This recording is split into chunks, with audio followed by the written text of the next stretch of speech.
Hey everyone, I'm Kristine Wilson and you're watching City Lights on Novus. Now, for 5 centuries, China's emperors called the Forbidden City their home.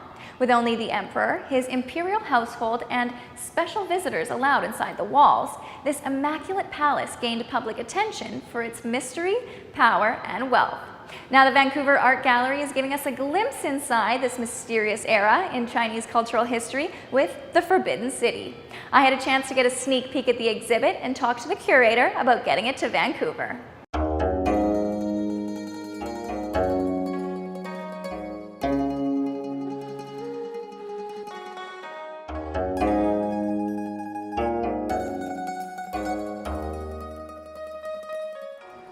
The exhibition is organized in partnership with the Royal Ontario Museum and also the Palace Museum in Beijing. So it's an exhibition of 150 objects, and many of them have never been seen outside of the Forbidden City. Some of these pieces are over 1,000 years old. Many of them were collected by the emperors themselves, who had so many resources and had very good taste. So they really speak to the enormous and brilliant history and legacy of Chinese culture. Can you tell us a little bit about the Forbidden City itself? Well, the Forbidden City was the largest palace in the world. It was bigger than Versailles, bigger than Buckingham Palace. It's comprised of 178 acres, which is just massive. And to my right here, you actually see the floor plan. So it was built in 1406, and you can see that it's surrounded by a moat, and it's got this perfect axis that runs north and south. And 178 acres is pretty huge. It housed about 980 buildings. So we're standing in front of the emperor's throne.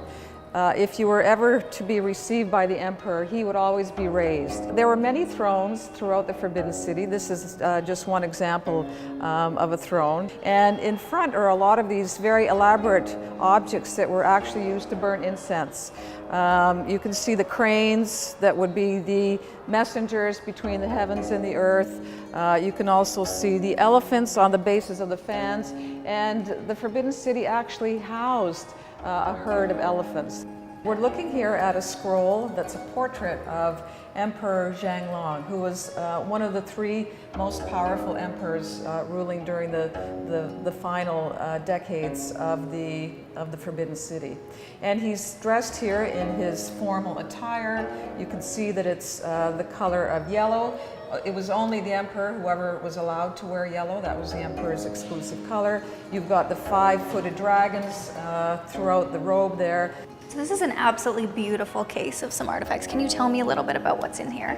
Yes, well, we're in this section on consuming, and the Forbidden City consumed in epic proportions. One of my favorite objects is this extraordinary gold teacup that we see on the end here, that's made out of gold, that's carved in just a brilliant way. You can again see the dragons there, and decorated with pearls. And that special cup was only used for the emperor to drink out of during his birthday.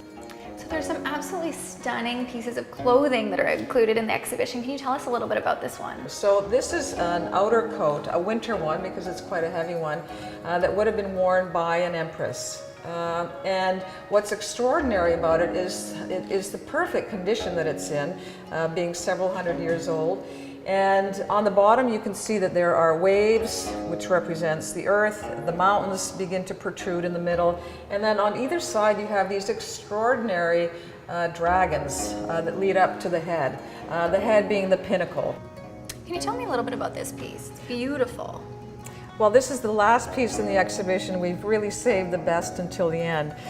This is a very large porcelain vase that already in its scale is immense to create this out of porcelain.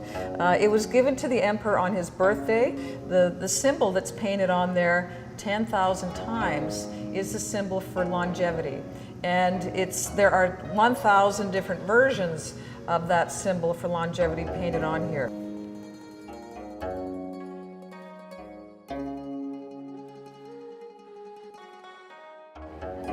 If you'd like to see the exhibition, you should make that happen, because once it leaves the Vancouver Art Gallery, it's heading right back to the Forbidden City. For City Lights on Novus, I'm Kristine Wilson.